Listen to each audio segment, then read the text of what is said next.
और एक गुम्मट बना लें जिसकी चोटी आकाश से बातें करे। इस प्रकार से हम अपना नाम करें, ऐसा ना हो कि हमको सारी पृथ्वी पर फैलना पड़े। ये कुछ चीजें हैं जो हमें विचार करने की जरूरत है। ये गलतियां हम भी अपने जीवन में करते हैं। घर में खुशी होती है, शादी ब्याह होते हैं, तब ये गलतियां करते हैं। घर में कोई अच्छा काम करते हैं, तब ये गलतियां करते हैं।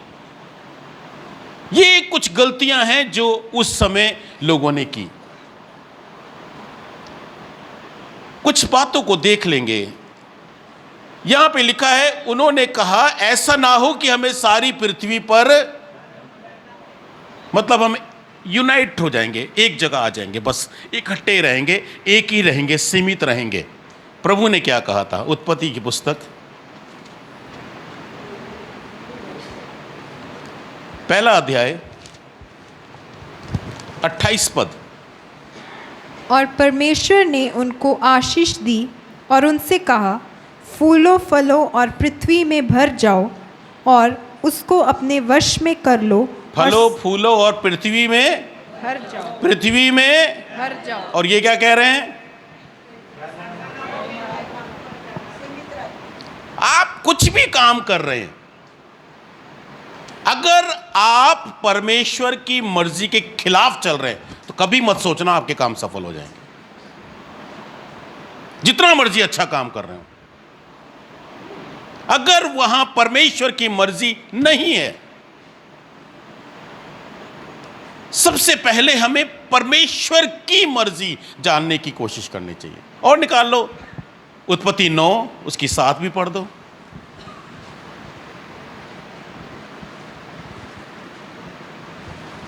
ये नूह के बाद बोला था।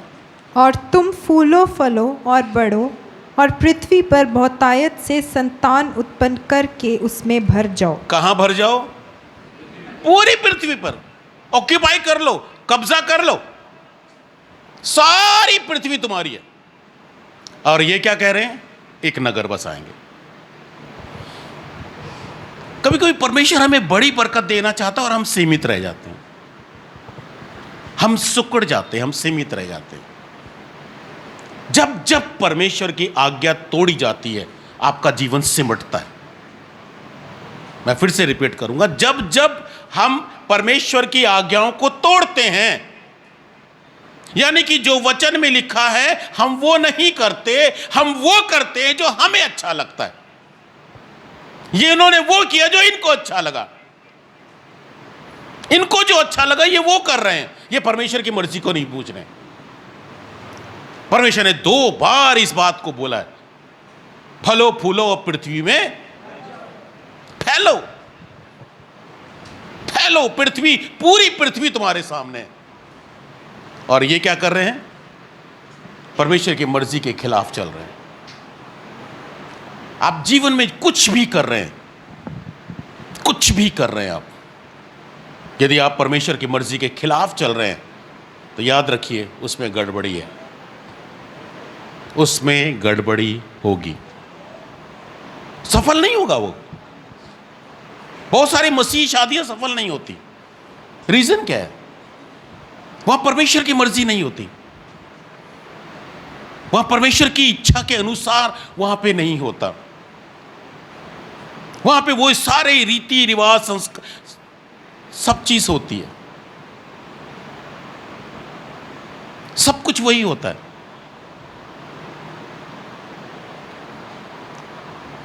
परमेश्वर के लोग अलग से नहीं दिखते, अलग से नहीं दिखते। मेरी बहन की बेटी की शादी थी, कहते हैं तेल के अंदर सिक्का डालो। मेरे जीजा ने कहा आज शनिवार तो है ही नहीं, और उसने बहुत बड़ी बात बोल दी,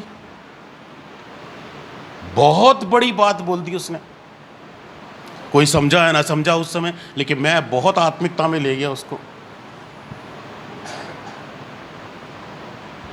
हम खुदा की मर्जी के खिलाफ चलते हैं इनसे, इन बातों में। मैंने पूछा क्यों डाल रहे? नहीं, डालते होते हैं।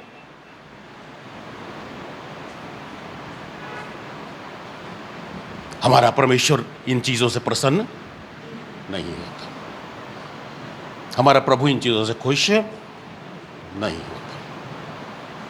हम परमेश्वर की इच्छा को जानते हैं। हम कहते हैं रीति है, रिवाज है। बाइबल में एक वर्ष दिखा दो मुझे इसके ऊपर, एक आयत दिखा दो बाइबल के ऊपर। हम उन चीजों को कर रहे हैं जो हमने दुनिया से अडॉप्ट करी है, हम उन चीजों को कर रहे हैं, हम उन चीजों को मान्यता दे रहे हैं और पक्का कर रहे हैं कि यह हमारे लिए भी यही है। जो काम आप परमेश्वर की मर्जी के खिलाफ कर रहे हैं उसमें आप कभी सफल नहीं हो सकते। कुछ भी है, जॉब्स लेने के लिए आप झूठे सर्टिफिकेट लगा रहे हो, हमेशा याद रखना सफल नहीं होगे, सफल नहीं होगे, आप सफल नहीं हो सकते। क्यों? क्योंकि आप परमेश्वर की मर्जी के अगेंस्ट चल रहे हो। आप लोन लेने के लिए झूठे कागज लगा रहे हो, आपको लोन तो मिल जाएगा लेकिन आप कर्जे से बाहर नहीं निकलोगे। कड़वी है ये बात है, इसलिए कहता हूं तुझको मिर्ची लगी तो मैं क्या करूं। ये कड़वाहट है, ये कड़वे वचन है, क्योंकि हम लोन लेने के लिए झूठे कागज लगा रहे हैं। लोन लेने के बाद भी कर्जा ही हमारे ऊपर है। ये वही चीजें हैं जो यहां पर हुई। हम अच्छा काम करना चाह रहे हैं लेकिन गड़बड़ियां है।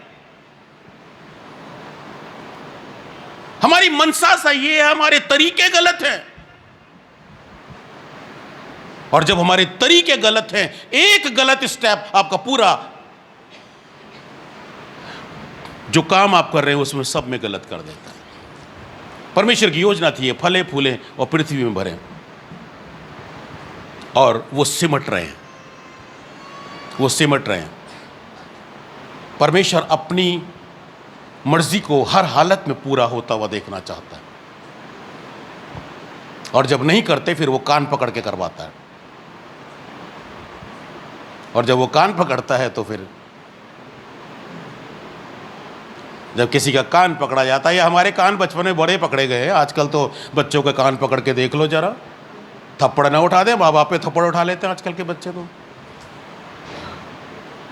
आजकल के बच्चों के कान नहीं पकड़ सकते आप। वो टाइम, वो पीढ़ी खत्म हो गई है जिनके कान पकड़ लेते थे। आजकल तो 2 साल का बच्चा ही ओए बोल देता है। आजकल तो बड़ों को समझ के बोलना पड़ता है, बच्चों से बात करें या ना करें, क्योंकि माँ बाप ने सिखाया ही नहीं। गलती माँ बाप की है, अच्छे संस्कार दिए ही नहीं, अच्छी चीजें सिखाई ही नहीं। और जब अच्छी चीजें सिखाई नहीं है तो बच्चे फिर वही करते हैं। अभी बहुत ज्यादा एक बच्चे की ट्रोलिंग चल रही थी सोशल मीडिया के ऊपर। एक बच्चे ने बड़ी बदतमीजी करी है, कौन बनेगा करोड़पति पे। अमिताभ बच्चन के सामने बैठ करके उसने बदतमीजी से बोला। कितने लोगों ने, एक ने तो यहां तक लिख दिया, सही समय पर बेल्ट खरीद ली होती तो आज ये दिन देखने ना पड़ते। ये बाप की गलती है, सही समय पर बाप ने बेल्ट नहीं खरीदी। अगर बेल्ट का सही इस्तेमाल कर लेता तो सही होता। आज माँ बाप की बेइज्जती हो रही है, फिर बाद में माँ बाप की बेइज्जती होती है। जो भी काम आप कर रहे हैं, चाहे आप बच्चे की परवरिश कर रहे हैं, चाहे आप घर परिवार चला रहे हैं, चाहे अगर वहां पर आप परमेश्वर के वचन के खिलाफ चल रहे हैं, आपके जीवन में सफलताएं कभी नहीं आ सकती। आप सफल नहीं हो सकते, क्योंकि बाइबल का परमेश्वर वो परमेश्वर है जो ईमानदारी और वफादारी को देखता है। ईमानदारी से कमाया हुआ थोड़ा सा धन बेईमानी से कमाए हुए बहुत धन से उत्तम है। ईमानदारी, थोड़ा सा धन, वो बेईमानी करके, बेईमान बन करके, दूसरों की नजरों में बेईमान बन करके हम बहुत कुछ कमा तो सकते हैं, लेकिन याद रखिए वो आपके भलाई में काम नहीं आ पाएगा। वो आपकी भलाई में काम नहीं आ पाएगा। परमेश्वर की मर्जी को पहले जानना, हर बात में पहले बैठ करके, घुटनों के बल बैठ के परमेश्वर से पूछना, यह काम मेरे लिए सही है या गलत है। हर चीज में परमेश्वर को आगे रखना। हम वो लोग हैं जिनके पास में परमेश्वर की अगुवाई है। हम परमेश्वर की अगुवाई मांग सकते हैं। हमारे पास में परमेश्वर ने वचन दे रखा है ताकि हम पढ़ें, परमेश्वर के सामने बैठें और प्रभु अपने वचन के द्वारा हमसे बातें करता है। जो भी कोई काम है,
निम्रोद जिसने ये सारा प्रकरण किया, वो योद्धा जिसके बारे में अगर आप द बाइबल फिल्म देखें तो वहाँ पर दिखाया है, जब ये गुम्बद बन रहा था, वो सबसे ऊपर की चोटी पर खड़ा होकर तीर चलाता है वो परमेश्वर के आसमान की तरफ को, कि वह सिंहासन को भेद दूंगा। परमेश्वर की बराबरी, परमेश्वर की बराबरी करेंगे। पहली बात तो आज्ञा तोड़ेंगे और दूसरी बात उसकी बराबरी करेंगे। यही काम एक फरिश्ते ने किया था जिसका नाम था लूसीफर। जब तक वो लूसीफर था तब तक वो शैतान नहीं था। बहुत सुंदर था, बहुत सुंदर था, सर्वांग सुंदर था, बहुत हीरे जवाहरात मणियां उसके ड्रेस के अंदर थीं। उसके सारे जितने ये इंस्ट्रूमेंट हैं सब उसके पंखों में थे, सब उसके पंखों में थे। वो वहां का वर्शिप लीडर था, वर्शिप करता था परमेश्वर की, आराधना करता था परमेश्वर की। और जब वो आराधना करता था तो सारे स्वर्गदूत, जब वो उसके बाजे बजते थे, तो जब सारे स्वर्गदूत आराधना करते थे, लूसीफर को एक गलत फहमी हो गई। मैं परमेश्वर, मेरे और परमेश्वर में अब कोई अंतर, मैं अपना सिंहासन परमेश्वर से भी ऊपर लगाऊंगा। और हमारा परमेश्वर जलन रखने वाला ईश्वर है। वो प्रेम बहुत करता है लेकिन जलन बहुत रखता है। और उसने साफ साफ कहा, मैं अपनी महिमा किसी को नहीं देगा। वो अपनी महिमा किसी को भी नहीं देगा। और परमेश्वर ने उसको क्या कर दिया, भूमि पर पटक दिया। 1/3 स्वर्गदूत उसके साथ मिल गए थे, उनको भी पटक दिया। पहली बात, इन्होंने परमेश्वर की इच्छा के विरुद्ध चले। परमेश्वर ने कहा स्प्रेड हो, फैलो, और ये कहते हैं कि हम सिमट के रहेंगे। ये कहते हैं कि हम एक गुम्बद बनाएंगे जिसकी चोटी आकाश से बातें करेगी। परमेश्वर और हमारे बीच में कोई अंतर नहीं रहेगा। हम परमेश्वर से चोटी बना करके परमेश्वर से बातें करेंगे। इनके पास बुद्धि बहुत थी, इनके पास सामर्थ्य बहुत थी, इनके पास बल बहुत था, इनके पास में सर्वांग बुद्धि थी, क्योंकि कुछ ही वंश थे अभी तक के। बहुत बुद्धि थी इनके पास में, इनके अंदर वो दिमाग था जो परमेश्वर का था। उस दिमाग से इन्होंने काम लिया और इन्होंने लिखा है कि कैसे बनाया। इन्होंने मिट्टी के चूने के स्थान पर मिट्टी के गारे से और पत्थर के स्थान पर ईंट से ईंट बन गई, ईंटें बनाई इन्होंने। ईंटों का इतिहास बहुत पुराना है। इन्होंने ईंटें बना ली परमेश्वर की बुद्धि से। इन्होंने चूने की चिनाई करी, यहीं से सीख करके आज तक, जब तक सीमेंट का आविष्कार नहीं हुआ था, चूने की चिनाई चलती थी।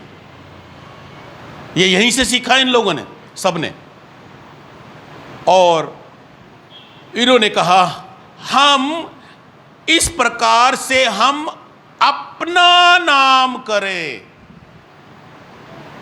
किसका नाम करें? पहली बात, इन्होंने परमेश्वर की मर्जी के विरुद्ध चले।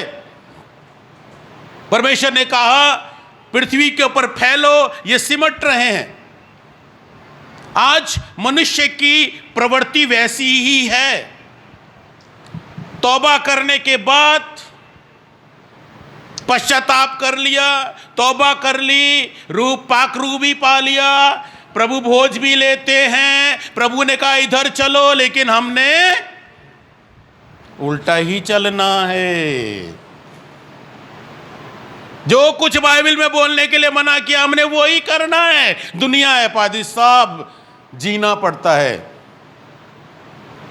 समझौते करने पड़ते हैं, झूठ बोलना पड़ता है, ठगियां ठोरियां मारनी पड़ती है।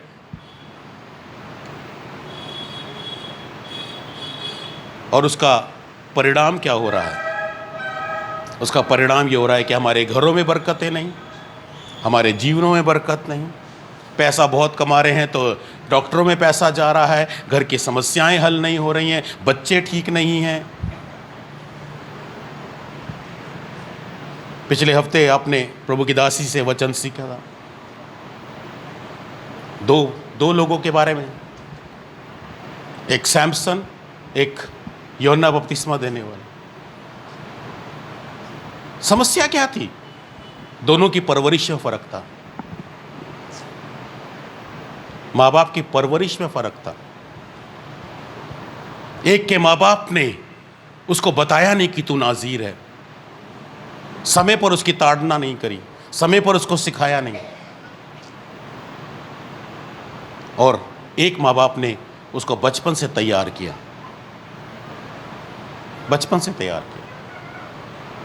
हम कई बार बच्चों को बचपन से सिखाते नहीं हैं और बड़े होकर उम्मीद करते हैं कि बच्चे खुदा की सेवा करेंगे। कैसे? जब बच्चे छोटे से हैं तब से माँ बाप चढ़ जाएं, बच्चे अपने आप आएंगे, क्योंकि बच्चे वो करते हैं जो माँ बाप करते हैं। वो बड़ा गंभीर वचन था पिछले हफ्ते। दोनों अभिषिक्त हैं, दोनों नाज़ीर हैं, लेकिन एक आत्महत्या कर रहा है और एक सिर कटाने तक वफादार बना हुआ है। आज आप किस प्रकार अपने बच्चों को देखना चाहते हैं? आज परवरिश सही करो, परवरिश सही करो। उनके लिए खुदा से पूछो बैठ बैठ के। यहां पे इन लोगों ने परमेश्वर से पूछा नहीं, जो कुछ परमेश्वर ने कहा उसके अगेंस्ट चले, उसका विरोध किया। और अपना नाम करेंगे। हमारा नाम होना चाहिए, लोग मेरी तारीफ करें, हमारी महिमा होनी चाहिए, हमारा नाम होना चाहिए, हमारी वाहवाही होनी चाहिए, लोग मेरी तारीफ करें। मैंने जलंधर में बड़ा कठोर वचन दिया था। पास्टर साहब की मिसेस मेरे पास आई, कहने लगी कि इतना डर लग रहा, आपको यह भी नहीं कह सकते कि आपने अच्छा प्रचार किया, क्योंकि आपने बड़ी छिल उतारी साड़ी। मैंने पास्टर साहब को इतना कहा, भाई साहब थैंक यू, आप हमें बार बार बुलाते हैं। और भाई साहब ने कहा हम आपको बार बार बुलाते हैं और आप हमें खरी खोटी सुनाते हैं।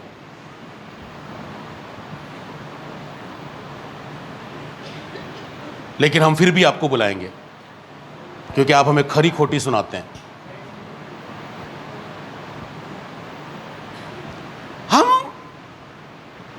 वाहवाही चाहते हैं। मेरी वाहवाही होनी चाहिए, लोग मेरी तारीफ करें, हमारा नाम हो, हमारा नाम हो। परमेश्वर का नहीं, हमारा नाम हो। यूहन्ना की प्रार्थना बोलना बड़ा आसान है, जरूर है कि वो बढ़े और मैं घटूं, लेकिन जरा सा कुछ कह दो किसी को,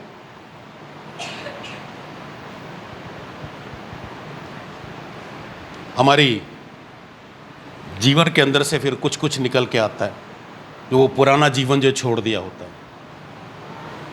इन्होंने किसी भी चीज को नहीं पहचाना, और लिखा है वो लोग उस गुम्मत को बनाने लगे, तब परमेश्वर यहोवा उनको देखने के लिए उतर आया। और परमेश्वर ने 4 बातें बोली, और 6 आयत में लिखा है यहोवा ने कहा, मैं क्या देखता हूं कि वे सब एक ही दल के। नंबर 1, उनकी भाषा एक ही है। नंबर 2, और उन्होंने ऐसे ही काम भी आरंभ किया है। 3, और अब जो कुछ वो करने का यत्न करेंगे उनके लिए कुछ भी अनहोना। ये एकता की शक्ति होती है। जिस परिवार में भाषा एक है ना, वो परिवार कभी गरीब नहीं रह सकता। जिस परिवार में भाषा एक है, भाषा एक का मतलब परिवार के मुखिया का डिसीजन फाइनल डिसीजन, और मुखिया खुदा के पास बैठ के, घुटनों के बल बैठ के खुदा की सुने, और वो अपने निर्णय अपने परिवार के आगे रखे, और परिवार एक होकर के कहे हम ऐसा ही करेंगे। ये होता है एक भाषा। लेकिन आजकल नहीं है। आजकल तो बड़ी ताज्जुब की बात है कि बच्चों की सैलरी मां बाप को नहीं पता, नहीं पता। पति की सैलरी पत्नी को नहीं पता। ये बड़े पर्दे आ गए हैं आजकल। भाषा में गड़बड़ी है, भाषा एक नहीं है। अब परमेश्वर कह रहा है कि इनके लिए अनहोना नहीं होगा, इसलिए परमेश्वर ने कहा 7 आयत में, इसलिए आओ हम उतर के उनकी भाषा में गड़बड़ी डालें। फिर भाषा में गड़बड़ी डली। परमेश्वर ने गुम्बद नहीं तोड़ा, परमेश्वर ने कोई और बारिश तेजी से नहीं भेजी, भूकंप नहीं लाया कि गुम्बद नीचे गिर जाए। नो, परमेश्वर ने आंधी तूफान नहीं लेके आया कि वहां पे वो गुम्बद का सामान जो उन्होंने तैयार किया वो बह जाए। नहीं, परमेश्वर ने उनकी भाषा में गड़बड़ी डाली। और याद रखिए, आरंभ से जो कुछ परमेश्वर ने किया, शैतान आज वो ही कर रहा है। वो परमेश्वर से सीख के वो कॉपी करता है, वो कॉपी पेस्ट करने वाला है। वो हर चीज की कॉपी पेस्ट करता है। वो आज भी परिवारों में, विश्वासियों के जीवन में, चर्चों के अंदर, हर जगह वो यही कॉपी पेस्ट कर रहा है। भाषा की गड़बड़ी। भाषा की गड़बड़ी मतलब कहो कुछ, समझते कुछ। जब उनकी भाषा में गड़बड़ी हो गई, अब एक बंदा 100 फुट ऊपर पहुंचा हुआ है, वहां से कहता है सीमेंट गारा लेके आ, और वो ईंट लेके जा रहा है। वो कहता है ईंट लेके आ, तो वो चूना लेकर के जा रहा है। उनकी आपस में जब तालमेल खराब होना शुरू हो गया, कोई कुछ कह रहा है, कोई कुछ सुन रहा है, वहां से ऊपर से कुछ मंगाया जा रहा है, वो लेके कुछ जा रहा है। धीरे धीरे उनके संबंध बिगड़ने लगे। धीरे धीरे संबंध बिगड़ने लगे। एक बात में नहीं बिगड़े, एक ही रात में नहीं बिगड़े, धीरे धीरे बिगड़े। शैतान धीरे धीरे काम करता है। परिवार धीरे धीरे टूटते हैं, समस्याएं धीरे धीरे एंटर करती हैं। और वो गलतियां कहाँ पे होती हैं? क्योंकि हम खुदा की नहीं सुन रहे हैं, हम परमेश्वर के सामने नहीं बैठ रहे हैं, हम परमेश्वर के सामने घुटने टेक के नहीं बैठ रहे हैं, हम परमेश्वर के सामने रो नहीं रहे हैं, गिड़गिड़ा नहीं रहे हैं, पूछ नहीं रहे हैं परमेश्वर हमसे कहाँ पे गलती हो गई। इसलिए आज परिवारों की भाषा बिगड़ी हुई है। पति पत्नी की भाषा सही नहीं है, बच्चे उनकी नहीं समझ पा रहे हैं, पति पत्नी को नहीं समझ रहा है, पत्नी पति को नहीं समझ रही है, एक दूसरे के अधीन रहना नहीं चाहते हम। जबकि इफिसियों के पत्री 5 अध्याय का 20 पद कहता है कि प्रभु में एक दूसरे के अधीन रहो। लेकिन नहीं, अधीनता नहीं है आज। और वो गुम्मद बनना रुक गया। वो काम जो शुरू किया था पूरा होने से पहले ही रुक गया, क्योंकि उन्होंने अपने दुश्मनों को नहीं पहचाना कि दुश्मन क्या क्या चालाकी चल रहा है। यही गलती आज मेरे और आपके जीवन में है। हम वचन पढ़ते हैं, वचन जानते हैं, गीत गाते हैं, लेकिन ना तो वचन समझ पा रहे हैं, ना ही गीत समझ पा रहे हैं।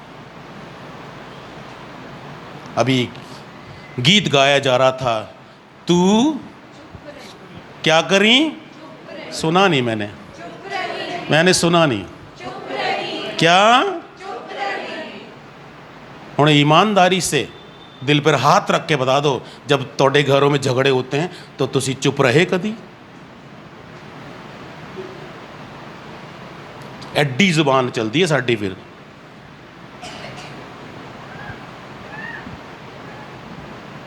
दो फुट की जुबान निकल जाती है हमारी। फिर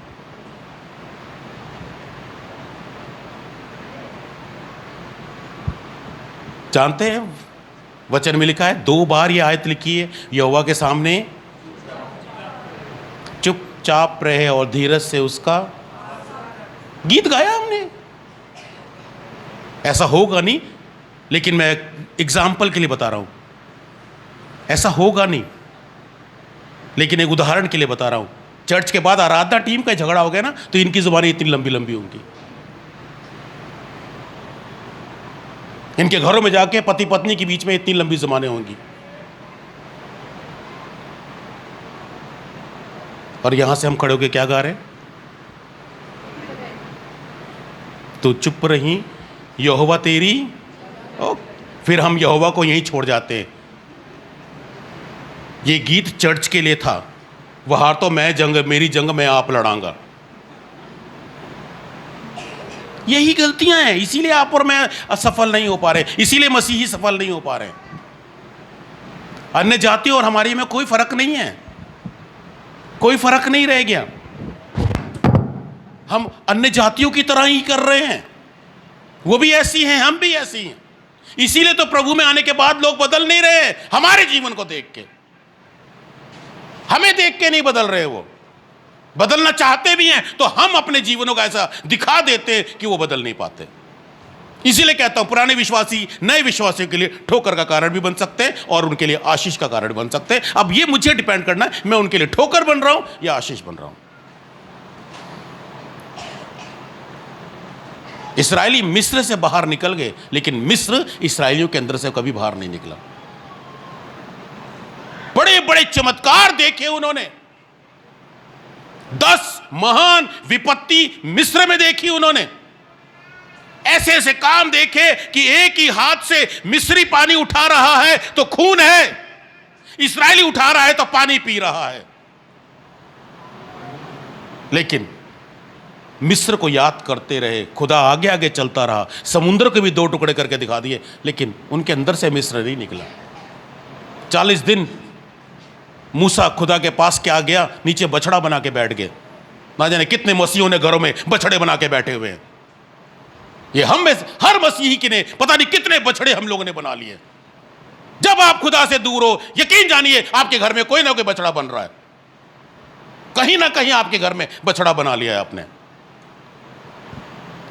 वो लड़ाई झगड़े का बछड़ा हो सकता है, झूठ फरेब का बछड़ा हो सकता है, बना लिए हमने, बना लिए। और फिर हम सोचते हैं कि हम बहुत पवित्र हैं, बहुत पवित्र हैं। शत्रु ने धीरे से काम किया है, धीरे से काम किया है शैतान ने। उस शत्रु को पहचाने, पहचाने। एक संडे भी हम नहीं पहचान पाएंगे इसको, शत्रु को पहचानना। जब तक शत्रुओं को नहीं पहचानेंगे तब तक आप जीवन में असली लड़ाई नहीं लड़ सकते। पढ़ के देखें, यूहन्ना 15 की 18 पढ़ना जरा।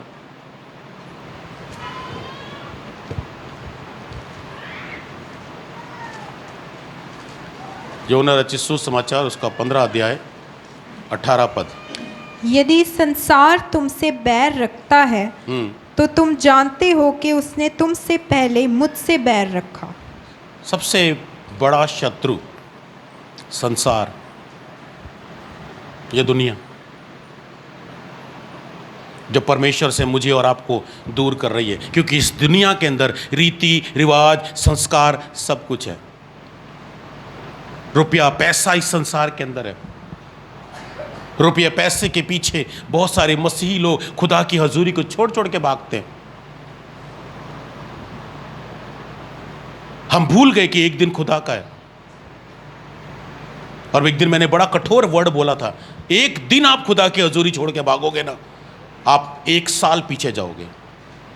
ये खुदा का कैलकुलेशन है भाई, खुदा की। 1 साल पीछे जाते हैं मसीह, 1 साल, क्योंकि हमने खुदा की हजूरी को तुच्छ जानते हैं। हम इसको तुच्छ जानना कहते हैं, खुदा की तौहीन कहते हैं इसको खुदा की तौहीन कहते हैं। जब हम खुदा की तौहीन करते हैं, बेइज्जती करते हैं, क्योंकि हमें संसार से प्यार है। संसार हमारा सबसे बड़ा दुश्मन है।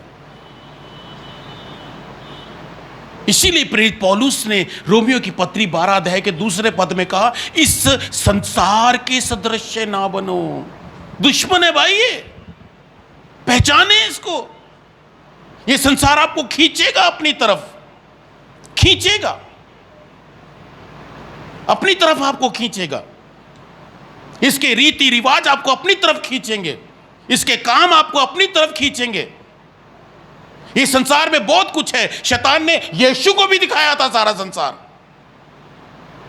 वो उसको कंगूरे पे ले गया और ऊंचे पे ले गया और सारा ऐसे करके संसार दिखाया था। टीवी की स्क्रीन दिखाई थी यीशु को, और क्या बोला था, ये सब कुछ मैं तुझे दे दूंगा, एक बार झुक करके।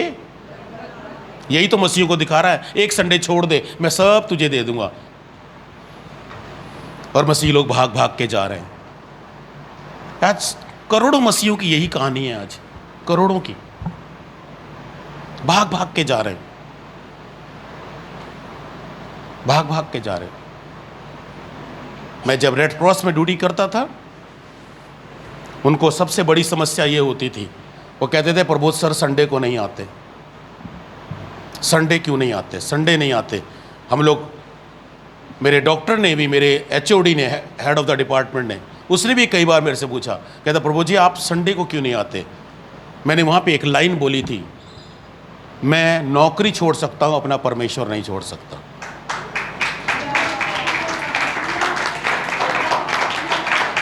मैंने ये बात वहाँ बोली, शुक्रवार की बात थी, शुक्रवार को मैंने ये वाली बात बोली और सब कुछ नॉर्मल था। शनिवार को ड्यूटी पर सब कुछ नॉर्मल था, कोई भी ऐसी कोई बातचीत नहीं हुई कि कुछ होने वाला है। सैटरडे को सारा दिन हम आराम से ड्यूटी करी, सब कुछ है। संडे, बीच में संडे आया, लैब खुली, दूसरे ड्यूटी गए, मैं नहीं गया। मंडे को मैं जैसी ड्यूटी पर पहुंचा, मेरी टेबल के ऊपर एक DC ऑफिस से एक लेटर आया हुआ था। वो पैक्ड लेटर था, मेरे नाम से था, इसलिए मैं ही खोल सकता था, किसी की हिम्मत नहीं थी कि कोई खोल ले। मैंने उस लेटर को खोला तो उसके अंदर लिखा था, आपका ट्रांसफर हो गया है ब्लड बैंक के अंदर, reporting to blood bank immediately. इसका यह मतलब था कि यहां से मेरी ड्यूटी खत्म हो चुकी है। मेरी ड्यूटी अब यहां से रेड क्रॉस लैब से रेड क्रॉस ब्लड बैंक में चली गई है। मुझे रिपोर्टिंग करनी थी। मैं वो लेटर ले करके मैं DC ऑफिस गया, रेड क्रॉस के सेक्रेटरी के पास में। हम लोग DC के अंडर आते थे, डिप्टी कमिश्नर के अंडर आते थे। हमारे आई कार्ड के ऊपर डिप्टी कमिश्नर के साइन होते थे। सेमी गवर्नमेंट की जॉब थी मेरी। मुझे वहाँ पे सेक्रेटरी ने बोला, कहते प्रबोध सर आप कॉन्ग्रेचुलेशन, आपका प्रमोशन हो गया। प्रमोशन किसको बुरा लगता है? किसी को बुरा लगता है प्रमोशन? प्रमोशन के पीछे तो हम नौकरी छोड़ देते हैं अगर ना हो तो। उन्होंने मेरे से कहा आपका प्रमोशन हो गया है, आपका ट्रांसफर ब्लड बैंक में हो गया है, और कुछ कंडीशंस उन्होंने बोलना शुरू किया। उन्होंने कहा ये ब्लड बैंक है, यहाँ पे हर समय आपको ऑन कॉल रहना पड़ेगा, आप इस परमिसेस से, इस कैंपस से ज़्यादा देर के लिए बाहर नहीं जा सकते क्योंकि इमरजेंसी कभी भी आ सकती है। मैंने कैलकुलेशन करी, मेरे शाम की विजिटिंग ख़त्म हो गई। उसके बाद उन्होंने कुछ आनंद वाली खबरें सुनाई। आपको एक बहुत ही शानदार 2 BHK का अकोमोडेशन मिलेगी, इलेक्ट्रिसिटी फ्री है, पानी फ्री है, सब कुछ फ्री है। ये राहत की खबरें थी। एक बंदा जो किराए के ऊपर रहता है, एक ही कमरे के अंदर नीचे साथ में एक छोटा सा टेबल लगा के वहीं पर एक छोटा सा गैस रख के वहीं पे जो खाना बनाता है, उसके लिए 2 BHK बहुत बड़ी बात थी, बहुत बड़ी बात थी। और उसके बाद उन्होंने जो आखिरी बात बोली वो ये थी, आप संडे को आप कहीं नहीं जा सकते, आपको ब्लड बैंक खोलना पड़ेगा। और मुझे 2 दिन पहले कही हुई बात याद आई और मैंने अपने अंदर ही अंदर ऐसे बोला, बड़ी जल्दी सुनदा है तू, बड़ी जल्दी सुनदा। मैंने तो नॉर्मल बात करी थी, शैतान ने उसको गंभीरता के साथ में ले लिया। मेरे लिए कितने फायदे थे। एक बंदा किराए के मकानों में रहता है और वहां पे रह के उसको अपना घर मिल रहा है। किराए के मकान में जब बिजली चली जाती है, कई बार कट लग जाता है, घंटों घंटों नहीं आता है, मोमबत्ती जला जला के खाना बनाते हैं, पंखा बंद करते हैं तो खाना बनाते हैं और इतने में पसीने से लथपथ हो जाते हैं, फिर पंखा चलाना पड़ता है, घर ठंडा होने में काफी टाइम लग जाता है। ऐसे व्यक्ति के लिए तो यह आनंद की खबर थी। मैंने अपने सेक्रेटरी से कहा, do you have any white paper? उसने कहा क्या लिख करोगे? मैंने कहा मैं रिजाइन लिख के दूंगा, इमीडिएट रिजाइन, इमीडिएट। उसने बेल बजाई, पीएन को बुलाया, कहता है प्रभु सर को पानी पिलाओ, गुस्से में हैं, गुस्सा आया हुआ है, ठंडे हो जाओ थोड़ा सा। उसने मुझे कहा नौकरियां ऐसे नहीं छोड़ते, आप अभी इमोशंस में हो। ये इमोशंस हैं, धर्म, धार्मिकता, धर्म के काम, ये इमोशंस हैं, फीलिंग्स हैं, भावनाएं हैं, ये पेट नहीं भरती हैं। वो एक बहुत बुद्धिजीवी इंसान था, तभी इसीलिए सेक्रेटरी की पोस्ट पे था रेड क्रॉस की। उसने मुझे बड़ी बुद्धिजीवी की बातें कही। धार्मिकता पेट नहीं भरती, इमोशंस, भावनाएं पेट नहीं भरती, पेट पैसे से भरा जाता है। मैंने फिर वही 2 दिन पहले वाली लाइन बोली, जो मेरे और मेरे खुदा के बीच में आता है मैं काट के फेंक देता हूं। जो कोई भी, कुछ भी हो, कुछ भी हो, अगर वो मेरे खुदा के बीच में आ रहा है, मुझे खुदा के वचन को मानने से रोक रहा है, मैंने निकाल के फेंक दूंगा।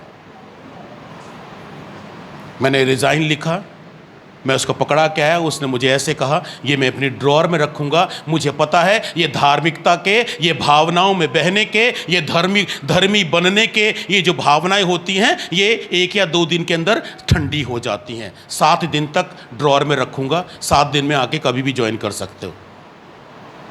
मैंने कहा 7 दिन छोड़िए, 7 हफ्ते रखिए, 7 महीने रखिए, 7 साल रखिए, 70 साल रखिए, प्रबोध कभी वापस नहीं आएगा।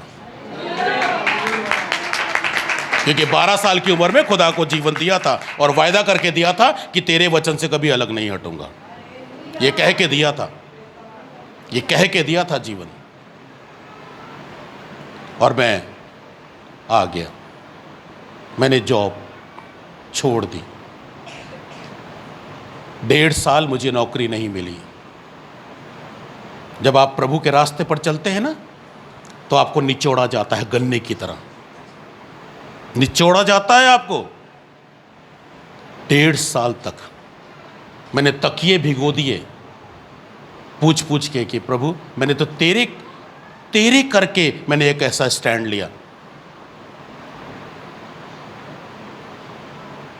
मेरे अजीजों, आपको बातें सुननी मिलेंगी। मुझे आज भी याद है सीएमसी के अंदर एक डिपार्टमेंट के अंदर सारे डॉक्टर्स बैठे थे, सारा पैरामेडिकल स्टाफ बैठा था, और वहाँ पे एक व्यक्ति ने इस प्रकार से कहा था, ब्लड बैंक की नौकरी कोई मुझे दे और मुझे कहे 10 लाख दे दे तो मैं उसको रिश्वत दे दूंगा। क्यों? क्योंकि शाम को 2000 रुपये इस जेब में और 2000 रुपये इस जेब में होते हैं, डेली शाम तक होते हैं, डेली बनते हैं। और उसने मुझे मेरी तरफ इशारा करके कहा था, ये 5 फुट 5 इंच के बेवकूफ़ हैं, छोड़ के आ गए। आपकी बेइज्जती की जाएगी जब आप खुदा के रास्ते पे चलोगे। आपके घर के लोग आपकी बेइज्जती करेंगे, आपके रिश्तेदार आपकी बेइज्जती करेंगे, आपके कुलीग आपकी बेइज्जती करेंगे। लेकिन अगर आपने खुदा के लिए स्टैंड लिया है, यह परमेश्वर के लिए लिया हुआ स्टैंड था। उसने कभी भूखे रहने नहीं दिया, उसने मांगने नहीं दिया कभी। कोई कह नहीं सकता है कि इन्होंने कभी मांग के रोटी खाई हो। कोई कह नहीं सकता कि कभी घर बनाने के लिए इन्होंने मांगा हो। कोई कह नहीं सकता कि बच्चा बाहर भेजने के लिए 30 लाख रुपए खर्च करने के लिए किसी रिश्तेदार के आगे हाथ फैलाया हो। कोई कह नहीं सकता। ये वही खुदा है जिसके लिए स्टैंड लिया था, और आज भी वही खुदा है मेरा। ये संसार हमें अपनी ओर खींचता है, ये संसार हमें प्रलोभन दिखाता है। हम इस संसार के प्रलोभन में फंस करके हम फिर पाप में चले जाते हैं, हम संसार में लिप्त हो जाते हैं, और फिर हम परमेश्वर से पूछते हैं हमारी को सफलता क्यों नहीं मिल रही है। कहां से मिलेगी जब हम खुदा के वचन की आज्ञा ही नहीं मान रहे। आज्ञा ही नहीं मान रहे हैं। आज्ञा तो हम तोड़ रहे हैं, आज्ञा तो हम तोड़ रहे हैं, और काम बहुत अच्छा कर रहे हैं। हम आज्ञा तोड़ रहे हैं, काम बहुत अच्छा कर रहा हूं, पुलपिट पे खड़ा होकर घंटों घंटों प्रचार कर रहा हूं, लेकिन आज्ञा तोड़ रहा हूं। जो बीज बोना चाहिए वो खा रहा हूं। जो खुदा के कलाम में लिखा है, वो जो हिस्सा खुदा का है वो तो मैं खा रहा हूं, लेकिन काम बहुत अच्छा कर रहा हूं। काम बहुत अच्छा है। याद रखिए, गुम्मद बना, गुम्मद बना, काफी हद तक बना, एकदम नहीं रुका, वो बना।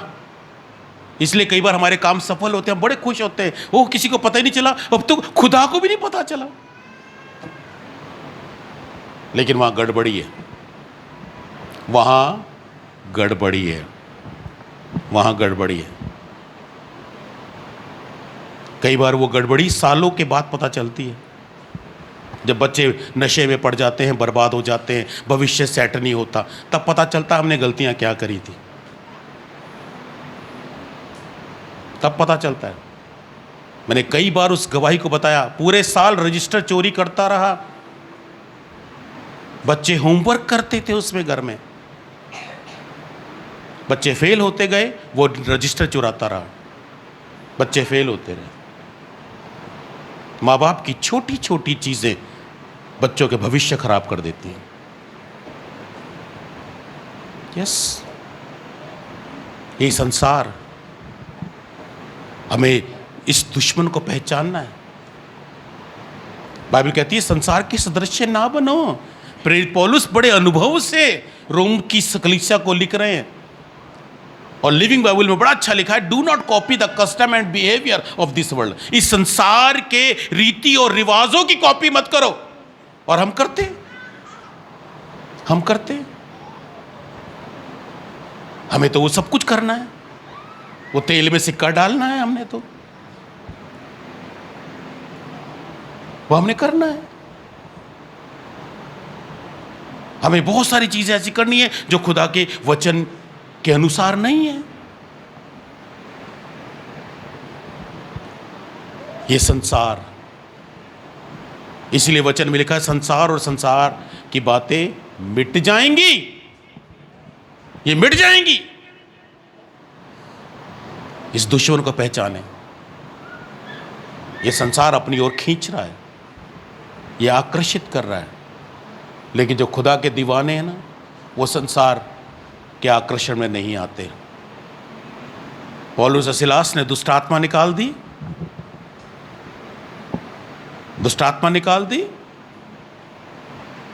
दुष्ट आत्मा उनकी तारीफ कर रही थी। अरे आप बंदे को और क्या चाहिए हैं? मेरा प्रचार अगर YouTube के ऊपर 100 बंदे शेयर कर रहे हैं तो मुझे उसमें मुझे और क्या प्रॉब्लम है भाई? मेरे को तो खुशी की बात है। बिना कुछ करे आगे से आगे एडवर्टाइजमेंट हो रही है। वो दुष्ट आत्मा खुद कह रही है ये परमेश्वर के जन हैं जो हमें परमेश्वर के राज्य की बातें बता रहे हैं, और पौलुस और सिलास उसको डांट देते हैं।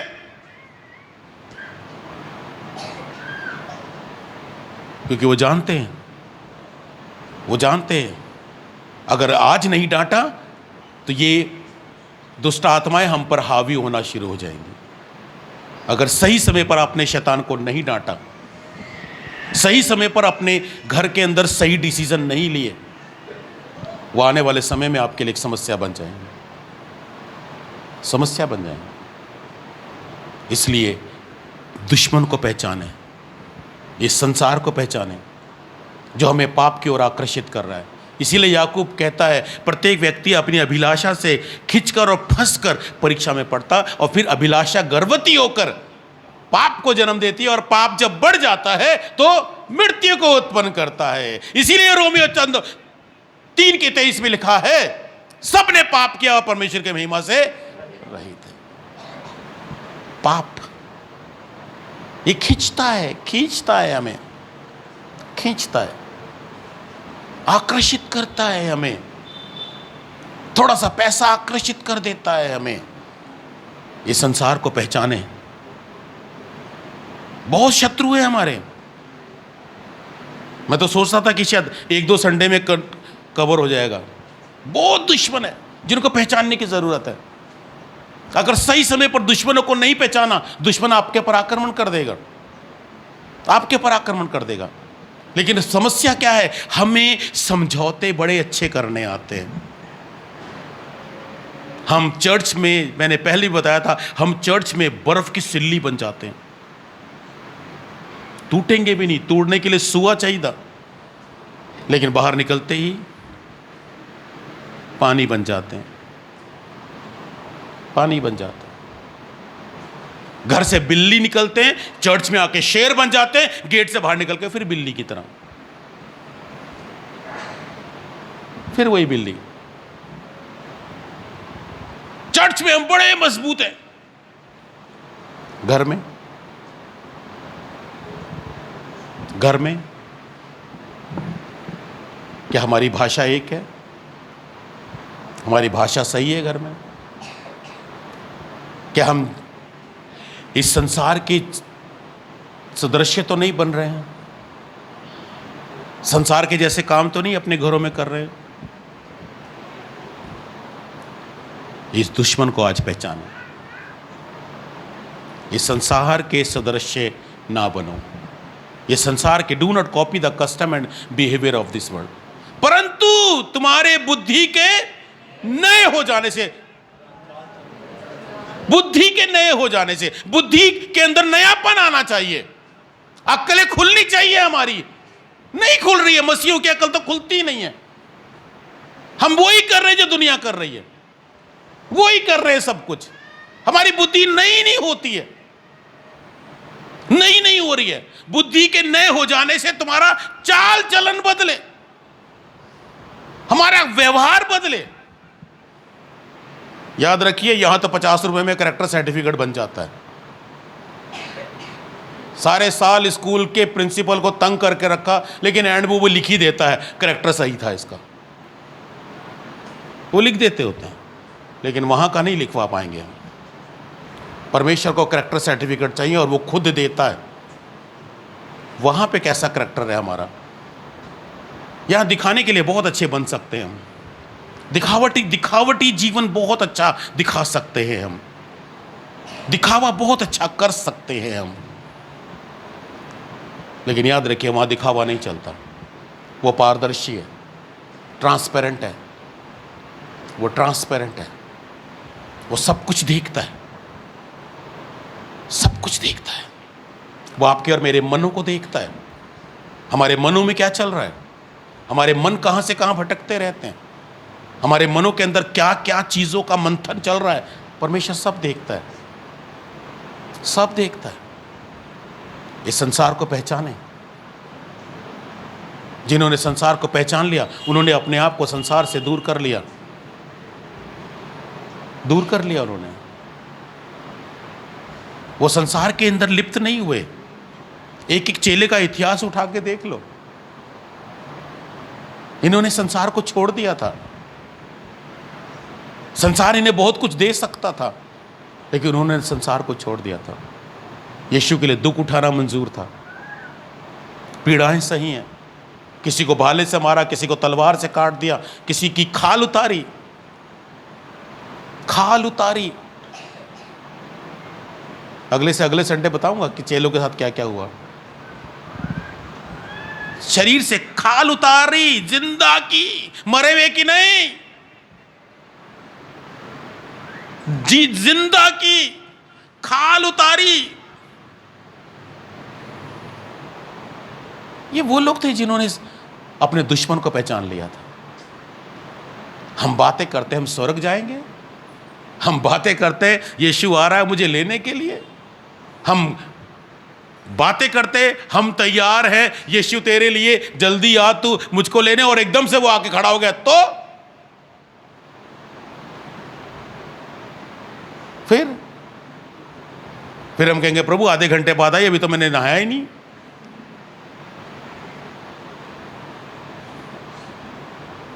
याद रखिए, पहचाने दुश्मन को। यह संसार आपको परमेश्वर से दूर ले जाएगा। यह संसार आपको वो काम करने के लिए कहेगा जिससे आप परमेश्वर से दूर और दूर और दूर होते रहे। हनन्याह सफीरा चर्च में आ गए थे, लेकिन चर्च उनके अंदर नहीं आ पाया था। वो चर्च में आ गए थे, लेकिन अपने अंदर चर्च नहीं बना पाए थे। वो संसार से प्रेम था, पैसे से प्रेम था, सारी जमीन नहीं बेची थी, थोड़ी सी बेची थी, क्योंकि चर्च अंदर नहीं था।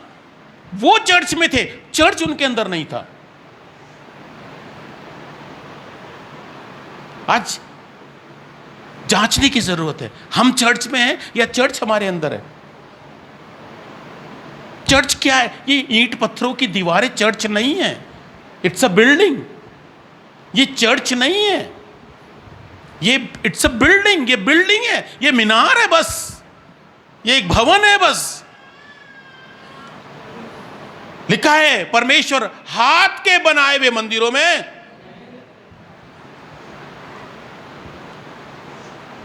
ये जो हाथ का बनाया हुआ है ना, परमेश्वर हाथ के बनाए हुए मंदिरों में नहीं रहता। यह कहना चाह रहा है, इसका असली मतलब है परमेश्वर तुम्हारे यानी कि मेरे और आपके तुम्हारे हाथ के बनाए हुए मंदिर में नहीं रहता। वो कह रहा है मैं अपने हाथ के बनाए हुए मंदिर में रहता हूं, और वो तुम हो, वो मैं हूं। वो इसमें रहता है, वो इसमें नहीं रहता है, वो यहां है। चर्च यहां है। लिखा है क्या तुम नहीं जानते कि तुम परमेश्वर के मंदिर हो और परमेश्वर का आत्मा तुम में वास करता है। इसीलिए खतरनाक शब्द भी लिखा है, और जो कोई इस मंदिर को नाश करेगा परमेश्वर उसको क्रोध, विरोध, झगड़े, गुस्सा, नफरत, ईगो, पता नहीं कितना कुछ इकट्ठा करके इस मंदिर में रखा हुआ है। ये अपवित्र मंदिर बना के रखा हुआ है, और फिर खड़े हो करके हालेलुया रबा बाबा बाबा जंदा लालाबा।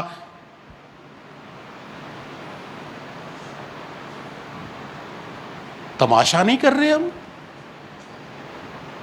हम खुदा की तौहीन नहीं कर रहे, हम परमेश्वर की बेइज्जती नहीं कर रहे।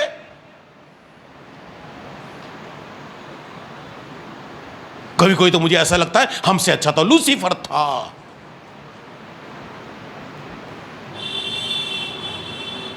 सच कह रहा हूं, हम खुदा की बेइज्जती करते हैं।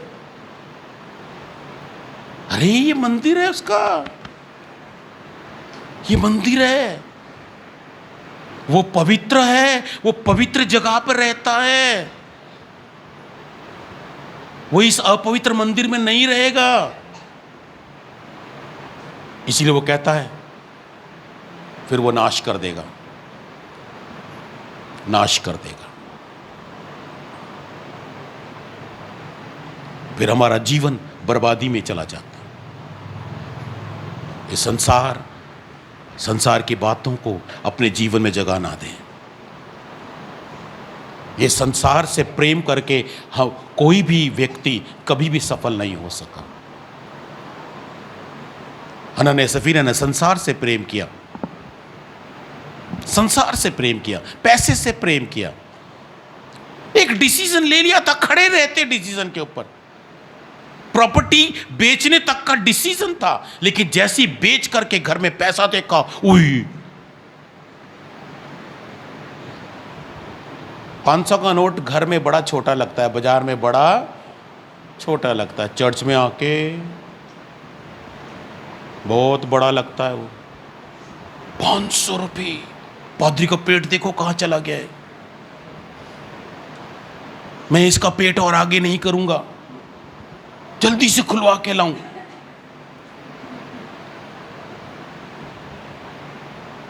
और जो हमारी देने की नीयत होती है फिर वही लेने की भी होती है, फिर वही मिलता है। जो बोया है फिर वैसा ही काटते भी हैं। मैं एक बार एक शहर में था, वहां पे एक व्यक्ति ने चंदा डाला। पहले तो उसने 4 लोगों से खुले पूछे, नहीं मिले। अब चर्च में कौन खुले लेके आता? वो जो लेके आता वो अपने लिए लेके आता, तेनू कितना दे देगा भरा हैं?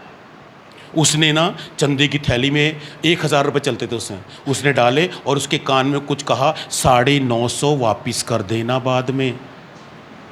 अब आप यकीन जानो, आपको हंसी आएगी, जहाँ जहाँ चंदे वाला जा रहा ये व्यक्ति उसको देख रहा, अब कहाँ पहुँचा, अब कहाँ पहुँचा, अब कहाँ पहुँचा, अब कहाँ पहुँचा। उसको एक डर, मैंने तो जो सोचा उसको एक डर था, पादरी की दुआ होने से पहले उसमें से 950 रुपये निकल जाए, क्योंकि अगर दुआ कर दी फिर पादरी ने देने नहीं।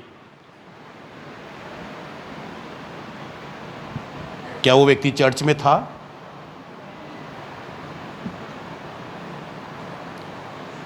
और मजा तो जब आया, वो उन्होंने ऑफरिंग वहां पे रख दी और पादरी ने प्रचार शुरू कर दिया।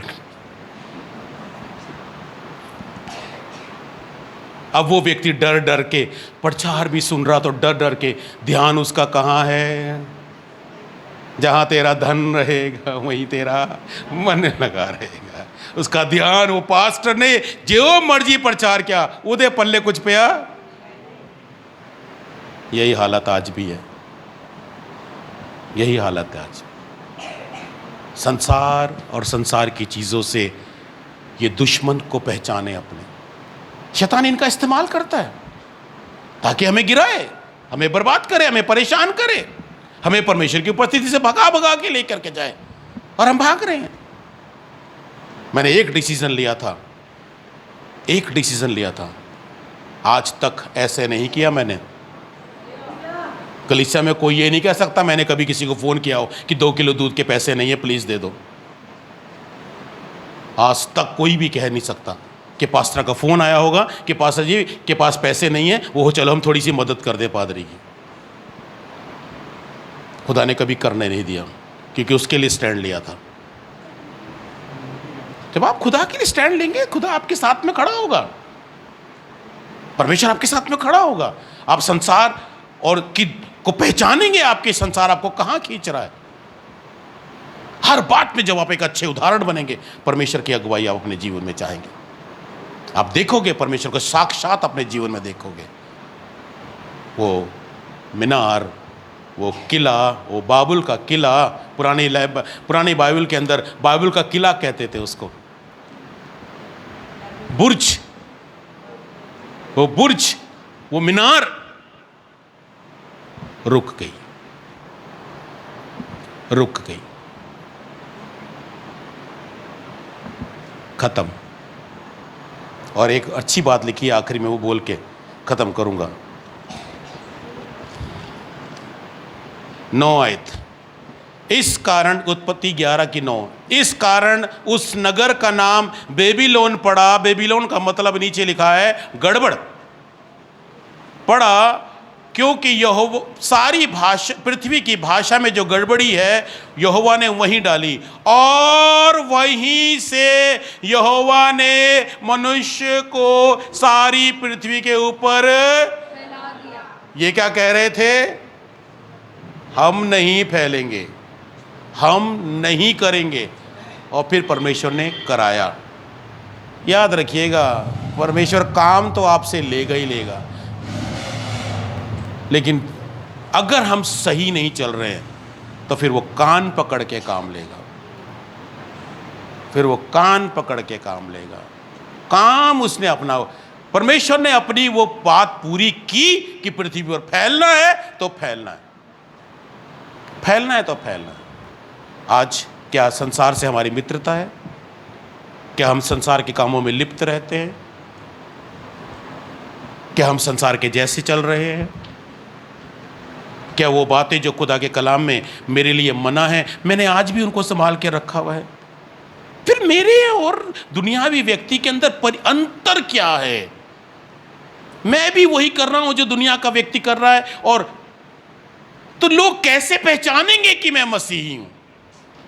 क्या आइडेंटिटी है मेरी? क्या आइडेंटिटी है हमारी कि हम मसीही हैं, अगर कोई पहचान ही नहीं है तो? आइए एक पहचान बनाएं अपनी। Hallelujah, hallelujah. अपनी एक पहचान बनाएं और अपने दुश्मन को पहचानें। इस पूरे हफ्ते इस दुश्मन को पहचानने की कोशिश करो। कितनी बार ये आपको पीछे कर रहा है, कितनी बार ये आपको अपनी गिरफ्त में ले रहा है। इसने यीशु को नहीं छोड़ा, शैतान ने यही हथियार अपनाया था। सावधान होएं। हालेलुया। आइए हम प्रार्थना करें। स्वर्गीय पिता, हम आपका धन्यवाद करते हैं प्रभु जी। आज हमने उन गंभीर चीज़ों को सीखा प्रभु। एक अच्छा काम शुरू किया था और आपने उसके ऊपर मोहर भी लगाई कि इन्होंने जो अच्छा काम शुरू किया है, अब इनके लिए कुछ भी अनहोना नहीं होगा, क्योंकि उस समय लोगों की भाषा एक ही थी, एक ही बोली बोलते थे, लेकिन आपकी योजना के खिलाफ चल रहे थे प्रभु। आज प्रभु हम भी अपने जीवनों को जांच सकें और परख सकें, कहीं ऐसा तो नहीं हम आपकी मर्जी के खिलाफ चल रहे हैं। वो अच्छा काम जिसके लिए आपने खुद कहा, वहीं पर गड़बड़ियां आ गई प्रभु। आज हम अपने दुश्मन को पहचान सकें। ये संसार जो हमें तमाम प्रकार का आकर्षण दिखा करके हमें आपके वचन पे चलने से रोकता है, हमें आपकी आज्ञाओं को मानने से रोकता है, हम इस दुश्मन को पहचानें और प्रभु इस संसार के सदृश्य ना बनकर हमारी बुद्धि के नए हो जाने से हमारा चाल चलन बदलता जाए, जिससे हम आपकी सिद्ध और भली इच्छा अनुभवों से मालूम करते रहें। हमारी मदद करें, अगुवाई करें, प्रभु यीशु के नाम से मांगते हैं, आमीन।